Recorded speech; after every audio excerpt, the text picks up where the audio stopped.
దుర్గాదేవి 9 అవతారాలలో 3వ అవతారం చంద్రఘంటాదేవి.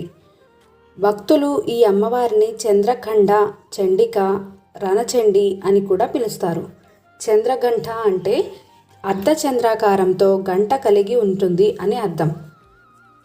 నవరాత్రులలో పూజించే నవదుర్గలలో 3వ అవతారమైన చంద్రఘంటాదేవిని ధైర్యానికి, శక్తికి, తేజస్సుకు ప్రతీకగా భక్తులు భావిస్తారు.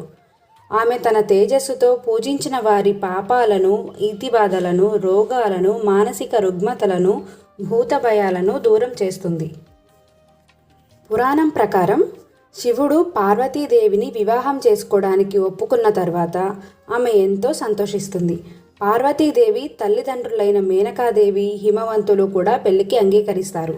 పెళ్లి రోజున శివుడు దేవతలతోనూ, మునులతోనూ, తన గణాలతోనూ, శ్మశానంలో తనతో ఉండే భూత ప్రేత పిశాచాలతోనూ